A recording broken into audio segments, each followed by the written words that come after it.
Sing it. Yeah. Good morning, church. Good morning. Well, you know how we do here under God.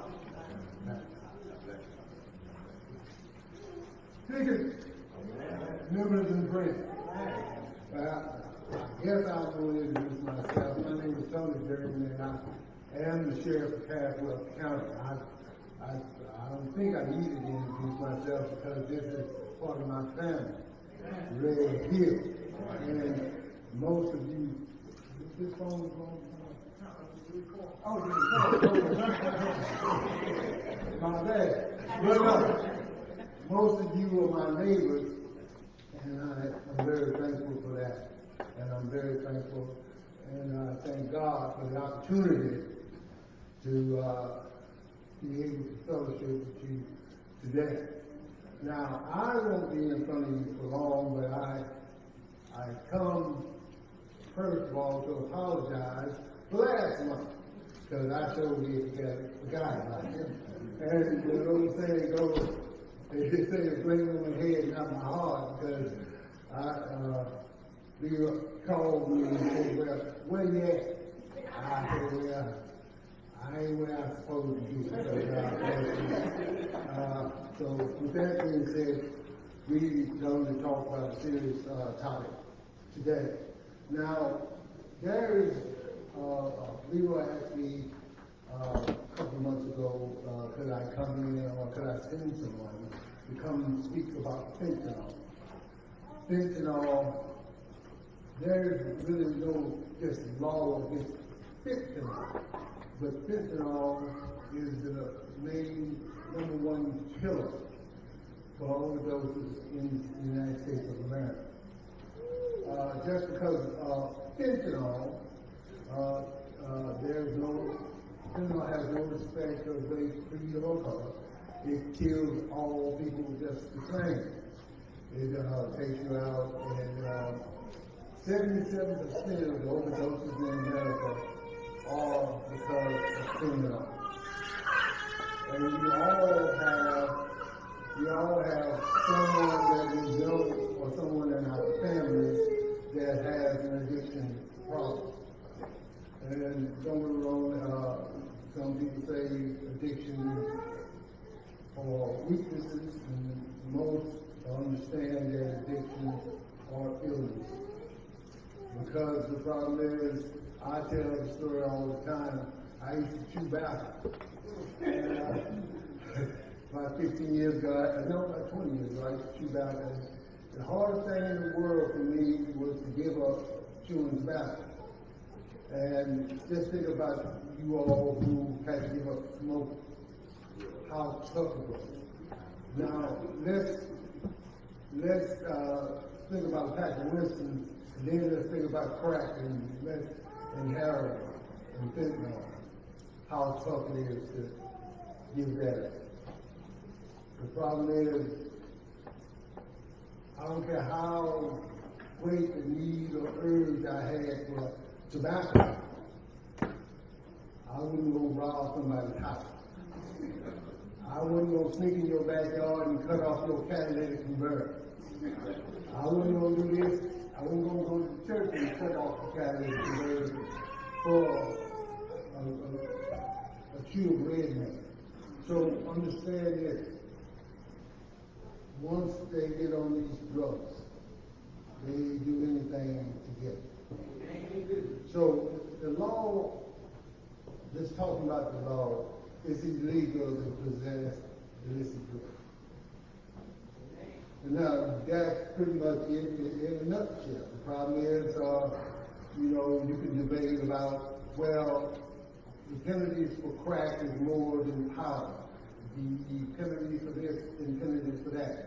Why don't we legalize, now don't know, marijuana is a whole different story, but why don't we legalize marijuana? It is going to be legalized in the next year or two, I can tell you that. But the problem is addiction. Addiction, once people get on it and get addicted, they're in dire straits. So I would ask, as they say, one thing I can do for you is pray. But continue to pray that you give people the strength to fight with addiction, and give people the strength, their families, to support them as they fight this addiction. I know because the problem is, regardless how bad you may be, somebody loves you. Now, if it's only Jesus, somebody loves you. So, because sometimes we burn bridges when we do things out of the ordinary. So, that wasn't much I had to say on the topic. But the problem, now, I always got bad have the same problem. But the main thing is, I'm gonna turn it over to David. David came to me one day. I was walking through the courtroom, and he said, "Well, Sheriff, we need a treatment program in Casual County. We need this, we need that." I said, "Well, I didn't really know him." I said, "No, man, come to my office, set up a little appointment, come to my office, and we'll talk about it." And while we was talking about it, he's very forceful about his treatment center, and while he was talking to me, it came upon me that I had to come to Red Hill. And it's better that you talk to somebody who knows and lives it, rather than somebody who just tells you something out of the book. But if you don't mind, the heart and mind, welcome Mr. David Riggins up front so he can enlighten you on his testimony. I told him don't be long-winded because NFL starts today.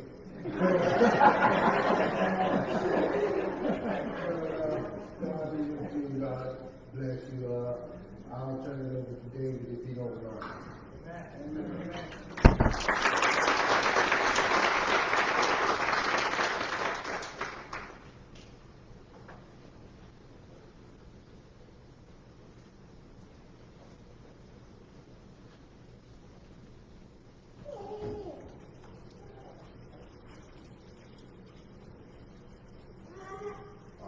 Nice to meet y'all. My name is David Riggins. And the unfortunate truth is that, addiction doesn't affect everyone, whether it's you or one of your family members or one of your friends. We all know someone that's been affected by this. And see, the reality is, like, the trajectory of my life in the beginning was to be an outstanding citizen. I did great in school. A 9/11 occurred while I was in 12th grade. That put the power in me. I wanted to join the Army. I wanted to protect my country. I went. I ended up getting hurt in a training accident. I blew both my knees out. That's not how I lost my leg. But I blew both my knees out. I'm service-connected veteran from that. I got the wonderful parting gift from the military of an opiate addiction. At that time, that's when they were over-medicating everyone. I was given more morphine and more Dilaudid than anybody 4 times my size should have been on. So, unfortunately, yes, the doctors fed it to me so strenuously for about 7 years, and then all of a sudden the government comes to the conclusion we're giving out too many things. Boom, you get cut off.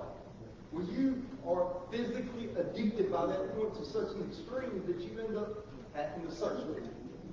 Sends me to a street to look for it. That snowballs into an addiction that was unbelievable to me. I come from a good family. I lived less than 2 miles from here, Big Oak Farm Road. That's where I was raised at all my life, for most of my life. I come from a good family, but yet I end up as a homeless man living on the street. I slept behind dumpsters. I was an IV addict. I shot drugs for 20 years. Never in my life would I have ever thought that it would take me to that point. But once you get deep into addiction, it is what is controlling you. So, on December 20th, 2022, I was actually trying to end my life. I was done with it. I did so much that when I woke up, My leg was, I had fallen. A space heater had fallen on my leg, burned it so bad 85% of my leg had third-degree burns. Between my knee and my ankle, 50% of my bone was exposed. I was in ICU burn unit at UNC for 56 days. Had 6 surgeries. They had obviously had to take it off. Because of the injury I had received in the surgery, that's why I bent this way. My leg curled up to a negative 70-degree angle. My leg is locked like that. That's the reason why I had this odd-looking prosthetic. But I believe, sincerely from the bottom of my heart, the only reason why I survived was to honor the hundreds of friends that I had to get. And the best way I can honor their memory is by going out and telling people the truth of what that addiction can do, even to a good person. Because I was a good man. I am a good man. But the spirit that was controlling me at that time was evil. It controlled me for 20 years. And now I'm determined to express the awareness of what fentanyl can do to our community. Unfortunately, I know every one of you in here knows someone that has suffered some form of addiction or another. Whether it's you, your brother, your sister, your aunt, your mother, your friend, every one of you knows someone. I don't even have to ask you. I already know you do. Everyone does. The thing is that we need an addiction recovery center here in this county. We have Suboxone method. That's not what I'm talking about. I am an advocate for MAT, medically assisted treatment. For the different, some individuals, that's what they need. Me personally, my sobriety has to come from no substances. Because if I take anything, I'm going to go all in or all out. I know my mind. If I go to one thing, it's going to snowball. And I cannot allow that. So in order to honor those people, I am on a mission for this. I am a service-connected veteran, so I do receive a pension from the military. So for that reason, I am able to pursue this full-time without any concern of monetary gain. I'm not worried about money. My concern is trying to raise awareness. I believe that's not what this is about. This right here is trying to bring someone out of that darkness of addiction into beautiful recovery and life in Jesus' name. That is my goal. That is it. I have hurt my community for so long. I've hurt myself, I've hurt my family. Now my goal is to try to leave the legacy I was born with. If I would have died, was in some junk. But now, the legacy I will leave, I may die tomorrow, I may die in 100 years. Who knows? We don't. But my legacy that I'm determined to leave now is one of a man that wanted to help his community, wanted to bring others out of it. I've started an online campaign with this. I'll leave some of them out here I've already got them out there in the lobby. With some little pictures that it's got my name in a little bit, and it's got my online name is 1 Heal Kills 101. That's on all platforms, TikTok, YouTube, Facebook, Instagram, every one of them. My name is, it's spelled out, 1 Heal Kills 101. Because that's the truth. We have gotten to a point where, when I was a young man, my father continuously told me, quit buying pills off the street. That wasn't even a thing to me. Now, people are buying presses off of Amazon, making pills that all it is some cutting. You think you're buying Xanax. You think you're buying this. You think you're buying that. You're buying so many hundreds and hundreds and hundreds of thousands of people have overdosed on fentanyl, not even realizing that's what they're taking. That is the danger. That stuff is a poison. They are putting it in everything now. They're putting it in meth, coke, weed, and I actually know a man that went into a coma with marijuana. They had took fentanyl, put it into a mist spray, sprayed the marijuana with it. The man smoked the joint into a coma. He had brain damage now. That is the danger that we're looking at. Because back in the day, yeah, you could party, it was okay. If you wanted to just party on the weekend, it was safe in a way. But now, it was safe too. We have to instill the fear in our youth to do not mess with this stuff. I believe that's a good reason why I survived. Because honestly, I'm telling you, I should have died 100 times over. But I'm still here. And I like I said, we don't know how long we will be. But as long as I am, I promise you, I will scream from the mountaintops, forget fentanyl. That stuff is bad. please, people, just realize that it is a reality that we have to face. Unfortunately, the reality is that our family members, someone, you cannot love them out of it. You cannot pray them out of it. You cannot hate them out of it. The only one that can change an individual is the individual. They have to actually want it. And unfortunately, because of that right there, some of your family members are still going to be in that darkness. I don't know if y'all know what Narcan is, but unfortunately, that's something that it's a reality. You need to know what Narcan is, because if you come across someone with an overdose, North Carolina has a program that you can go on the internet and they will send you these right here. These are Narcan. This is the nasal spray kind. This is what they call IM. It's a shot and you stab them. This will bring someone back from an overdose of fentanyl sometimes. But unfortunately, sometimes it won't. There's a new thing called Xylazine. They're calling it Trinco. It is a cow tranquilizer that Kensington, Philadelphia, has a horrible problem with right now. The drug dealers there are putting Xylazine into the heroin. The problem is, it is Narcan resistant. It's not an opiate. This stuff does nothing for it. If someone overdoses on Xylazine, they're dead. Xylazine is actually making people break out in a blistered skin rash that makes blister holes all over. I've seen multiple videos of Kensington, Philadelphia, of individuals with blisters, just massive holes all over, and they're taking it and injecting into the holes. They don't care.